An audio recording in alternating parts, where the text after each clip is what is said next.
नमस्ते, स्वागत है। आज हम एक अद्वितीय और आकर्षक प्राणी के बारे में बात करने जा रहे हैं जो मानव सभ्यता का एक अभिन्न हिस्सा रहा है। यह प्राणी अपनी शक्ति और गति के लिए प्रसिद्ध है। हम बात कर रहे हैं घोड़ों की। क्या आप जानते हैं कि घोड़ों का इतिहास करोड़ों साल पुराना है? क्या आप जानना चाहते हैं कि घोड़े कैसे विकसित हुए और मानव जीवन में उनकी क्या भूमिका रही है? तो आइए इस रोमांचक सफर की शुरुआत करते हैं। यदि आप हमारे चैनल पर नए हैं तो कृपया सब्सक्राइब करना न भूलें और इस वीडियो को अंत तक देखें ताकि आप अद्भुत जानकारी प्राप्त कर सकें। घोड़ों का इतिहास और विकास। घोड़े इक्वस फेरस कबालस एक सामाजिक प्राणी है जो झुंड में रहना पसंद करते हैं। इनका इतिहास लगभग 5 करोड़ साल पुराना है। प्रारंभिक घोड़ों के पूर्वजों में से एक ईओहिपुस था जो लगभग 50 मिलियन साल पहले पाया जाता था। यह एक छोटा प्राणी था जिसकी ऊंचाई लोमड़ी के आकार की थी और इसके पैरों में 4 अंगुलियां होती थीं। धीरे धीरे इन प्राणियों ने विकास किया और उनके पैरों की अंगुलियां कम हो गई, जिससे आधुनिक घोड़े का रूप सामने आया। लगभग 4 मिलियन साल पहले घोड़ों के आधुनिक पूर्वज विकसित हुए और उत्तरी अमेरिका में इनका विकास हुआ। बाद में वे एशिया और यूरोप की ओर फैल गए। 4000 ईसा पूर्व के आसपास मानव ने घोड़ों को पालतू बनाना शुरू किया। प्राचीन सभ्यताएं जैसे कि मेसोपोटामिया, मिस्र और ग्रीक सभ्यता में घोड़ों का उपयोग राजाओं और योद्धाओं के वाहनों के रूप में किया जाता था। हॉर्स ब्रीड्स घोड़ों की नस्लें उनके स्वभाव, आकार और उपयोग के आधार पर विभाजित की जाती हैं। इन्हें मुख्य रूप से 3 श्रेणियों में बांटा जाता है। 1. हॉट ब्लड घोड़े तेज और ऊर्जावान होते हैं। इन्हें विशेष रूप से रेसिंग और गति के लिए पाला जाता है। प्रमुख नस्लें अरेबियन हॉर्स और थोरोब्रेड है। यह दुनिया के सबसे तेज गति, धीरज और सुंदरता के लिए प्रसिद्ध हैं। थोरोब्रेड दुनिया के सबसे तेज घोड़ों में से एक है। 2. कोल्ड ब्लड घोड़े बड़े, ताकतवर, भारी और शांत स्वभाव के होते हैं। इन्हें अधिकतर खेती और भारी काम के लिए पाला जाता है। प्रमुख नस्लें शायर हॉर्स और क्लाइड्सडेल है। 3. वार्म ब्लड ये हॉट ब्लड और कोल्ड ब्लड के बीच की नस्ल होती है। ये विशेष रूप से खेल और प्रतिस्पर्धाओं के लिए पाले जाते हैं। इसमें हैनोवेरियन घुड़सवारी और खेल कूद के लिए प्रसिद्ध है। और डच वार्म ब्लड घुड़दौड़ और शो जंपिंग के लिए बेहतरीन माने जाते हैं। आज की तारीख में दुनिया में 300 से अधिक घोड़े की नस्लें हैं जो विभिन्न उपयोगों के लिए विकसित की गई हैं। टट्टू, पोनीज, ड्राफ्ट हॉर्सेस और गेटेड हॉर्सेस विशेष श्रेणियों में आते हैं जो उनके विशिष्ट आकार, काम और चाल के आधार पर वर्गीकृत किया जाता है। टट्टू छोटे आकार के घोड़े होते हैं। उदाहरण Shetland pony, Welsh pony. Draft horses बड़े, मजबूत होते हैं, कोल्ड ब्लड की श्रेणी में आते हैं, लेकिन इन्हें विशेष रूप से उनके भारी काम के लिए वर्गीकृत किया जाता है। उदाहरण बेल्जियन ड्राफ्ट, पर्चेरन। गेटेड हॉर्सेस अपनी विशेष चालों के लिए जाने जाते हैं जो सवार के लिए आरामदायक होती हैं। उदाहरण Tennessee Walker, Missouri Fox Trotter. घोड़ी की गर्भावस्था लगभग 11 महीने की होती है।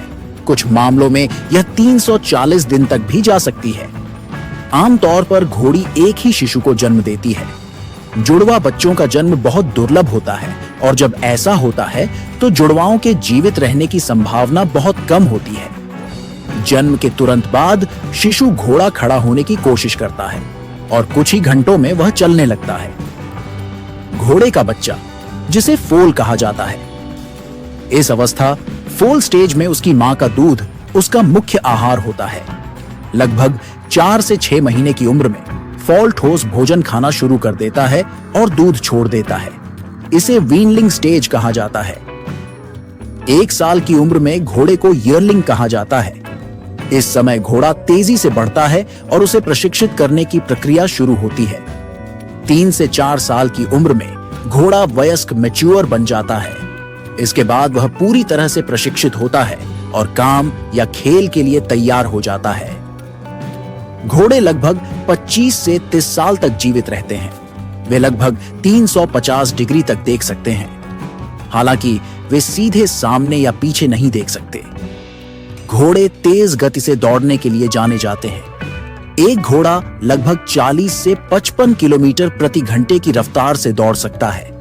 कुछ घोड़े जैसे कि थरोब्रेड 70 किलोमीटर प्रति घंटे तक दौड़ सकते हैं। घोड़ों की याददाश्त बेहद अच्छी होती है और वे वर्षों बाद भी स्थान और लोगों को पहचान सकते हैं। वे खड़े होकर भी सो सकते हैं, लेकिन वे गहरी नींद के लिए लेटकर सोते हैं। घोड़ों के दांत जीवन भर बढ़ते रहते हैं और उनकी उम्र का अनुमान उनके दांतों की स्थिति से लगाया जा सकता है। घोड़ों की सूंघने की शक्ति काफी तेज होती है। वे अपने मालिक की गंध से पहचान सकते हैं और खतरे को भी महसूस कर सकते हैं। घोड़ों के पास असाधारण मसल पावर होती है। घोड़े झुंड में रहना पसंद करते हैं। एक झुंड का नेतृत्व एक अनुभवी मादा घोड़ी करती है, जिसे एल्फा कहा जाता है। नर घोड़े स्टैलियन झुंड की रक्षा करते हैं और प्रजनन का कार्य करते हैं। घोड़े एक दूसरे से संवाद करने, खतरे का संकेत देने और अपनी भावनाओं को व्यक्त करने के लिए विभिन्न प्रकार की ध्वनियाएं उत्पन्न करते हैं। प्राचीन समय से ही घोड़ों का उपयोग परिवहन के साधन के रूप में किया जाता था। घोड़े युद्ध, डाक सेवा और शाही यात्राओं के लिए भी प्रमुख साधन थे। कृषि कार्यों में भी घोड़ों का महत्वपूर्ण योगदान रहा है। घोड़ों का उल्लेख कई पौराणिक कथाओं और धर्मों में भी मिलता है। भारत में घोड़े का विशेष धार्मिक और सांस्कृतिक महत्व है। भारतीय धार्मिक ग्रंथों जैसे वेदों और पुराणों में घोड़ों का विशेष उल्लेख मिलता है। अश्व को शक्ति और गति का प्रतीक माना गया है। ऋग्वेद में अश्वमेध यज्ञ का उल्लेख किया गया है, जो एक प्राचीन धार्मिक अनुष्ठान था। इस यज्ञ का आयोजन राजा अपनी शक्ति और साम्राज्य विस्तार के उद्देश्य से करते थे। हिंदू धर्म में भगवान सूर्य का रथ 7 घोड़ों द्वारा खींचा जाता है। ये घोड़े 7 दिनों और 7 रंगों के प्रतीक माने जाते हैं। महाराणा प्रताप के प्रसिद्ध घोड़े चेतक का नाम भारतीय इतिहास में अमर है। चेतक ने हल्दी घाटी के युद्ध में महाराणा प्रताप की जान बचाने के लिए अपनी जान तक दे दी थी।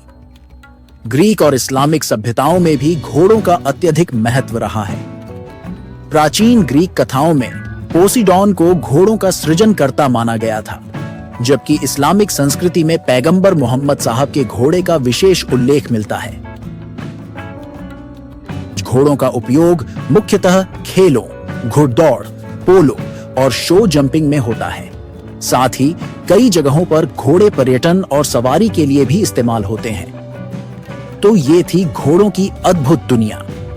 अगर आपको यह वीडियो पसंद आया हो तो इसे लाइक और शेयर करें और ऐसी रोचक यात्रा में हमारे साथ जुड़े रहिए। धन्यवाद।